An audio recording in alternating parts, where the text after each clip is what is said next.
let the conversation begin. The conversation that started at last year's wonderful conference to basically set up the RFI. The conversation that last night was really engaging as we conversed with Thomas Jefferson. For those of you who are here, you know what that means. And let the conversation begin today and tomorrow at this second annual conference.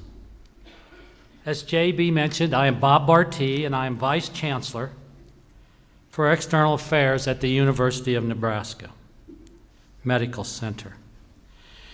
UNMC is proud of its strong history in working with rural people and communities to improve their health.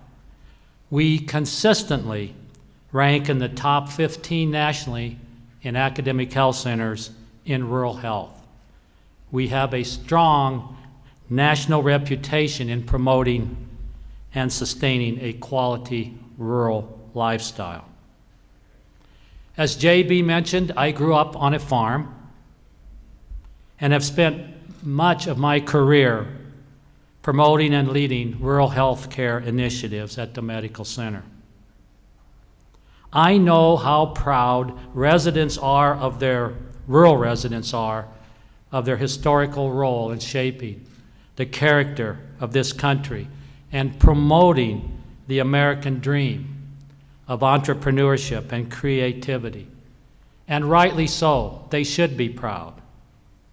However, in today's world, we must celebrate our past without clinging to it. We must stay true to our rural values while reinventing our narrative. In this age of rapid change, stasis is death. The RFI provides an avenue for faculty and students to participate with rural partners in redefining our possibilities, in reshaping our rural voice, and rethinking what it truly means to be healthy in rural areas.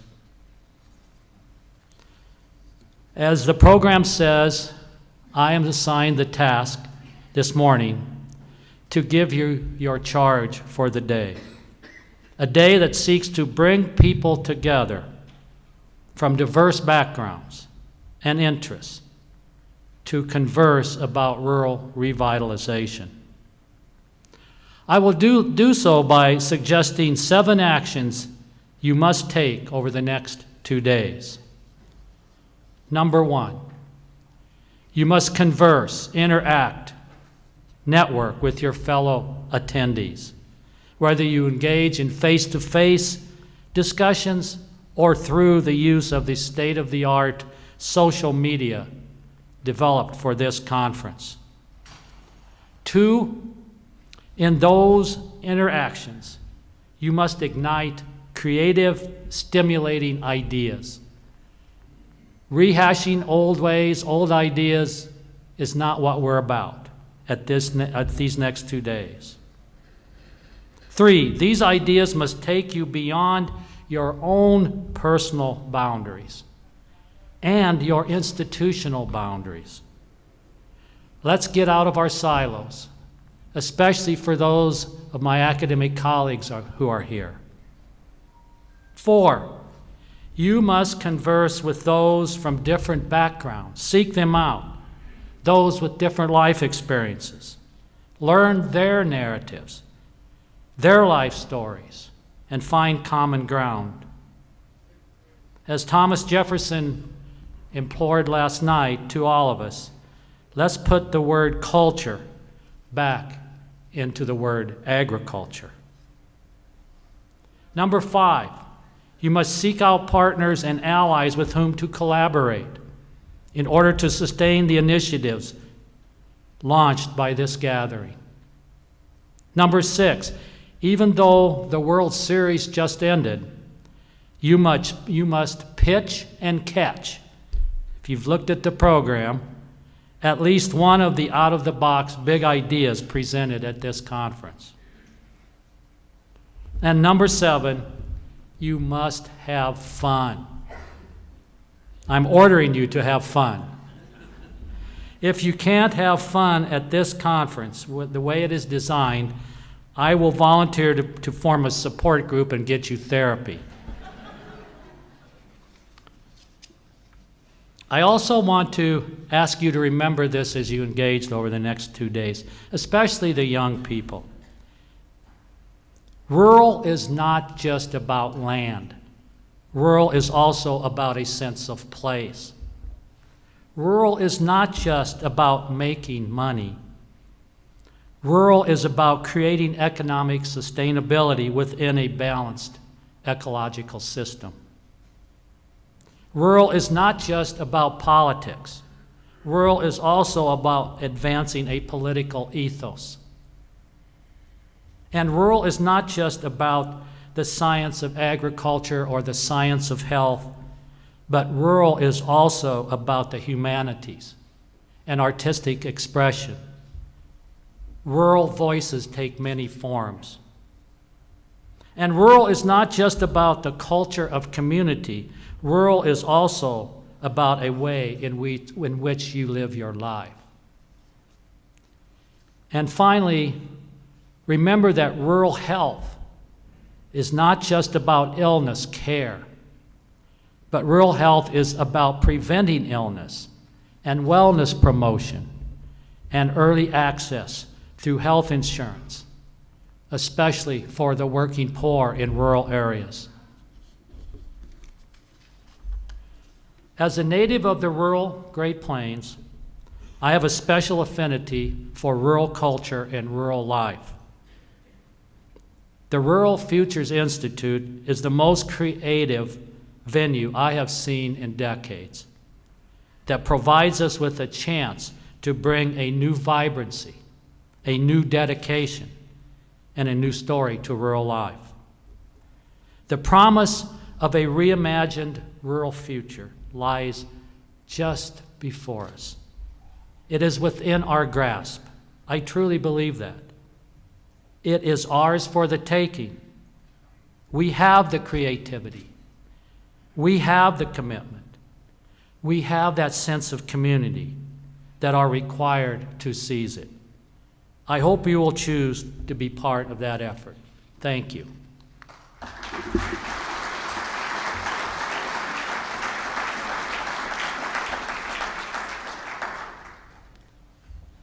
I would now like to ask you to sit back and enjoy a short video that will bring everyone up to speed on the current status of the Rural Future Institute. It has been an incredible journey to arrive at this point in the RFI's history. Can we please present the video?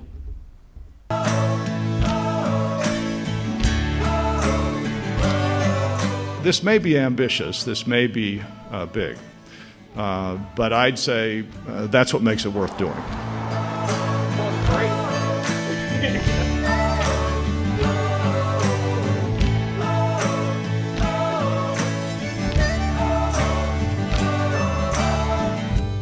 I got a call from President J.B. Milliken, and so I remember walking across the street to Werner Hall and sitting down in a meeting with JB and laying on the table for me a old report about yay thick that was an external review that had been done a couple of years earlier of the University of Nebraska Rural Initiative, as it was known at the time.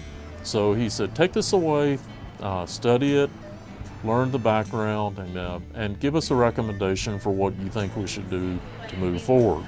And at the end of that fall, I went back to JB and said, you know, I think what we need to do is take this report seriously and agree with their consensus that if we're serious about this, that we actually need to elevate this in stature and raise it to the level of a truly serious priority.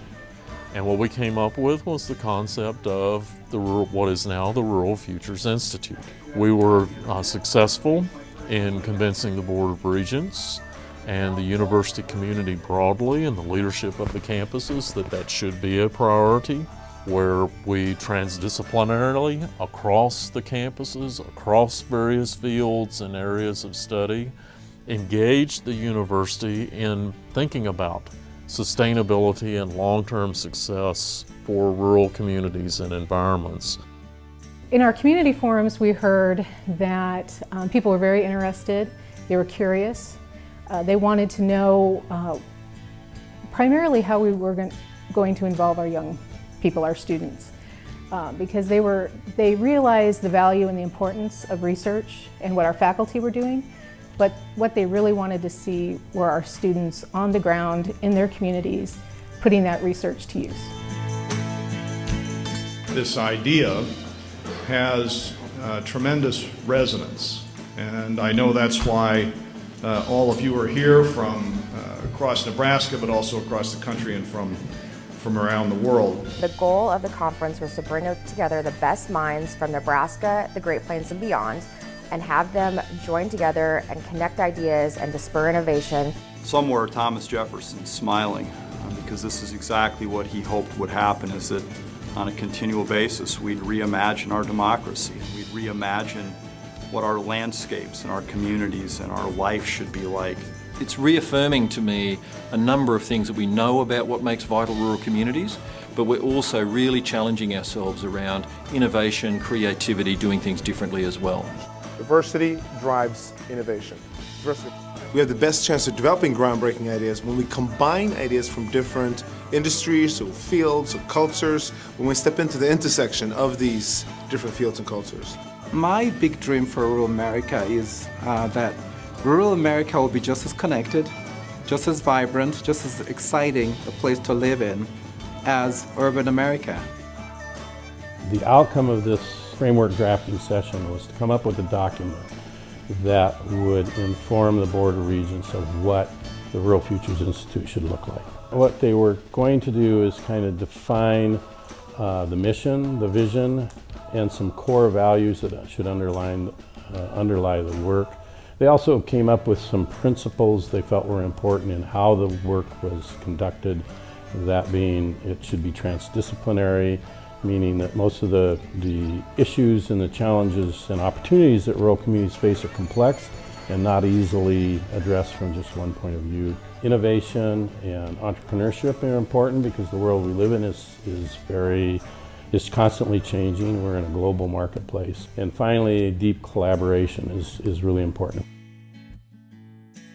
We put a lot of thought into the RFI identity just because we wanted to make sure our brand made us look inspiring, futuristic, and bold.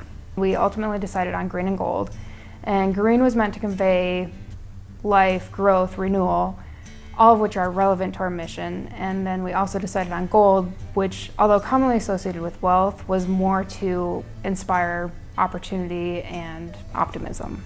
The infinity sign is actually a lowercase r and f, and they intersect to create an open infinity sign. And the open infinity sign actually leaves people with a desire to connect the open section, which results in a feeling of direction and opportunity. One of the major goals of the grants was to offer opportunities for faculty to do relevant research and teaching around areas that impacted rural futures. In the first year, we gave $750,000 in internal grants. We're calling this day today Rural Futures Institute Day.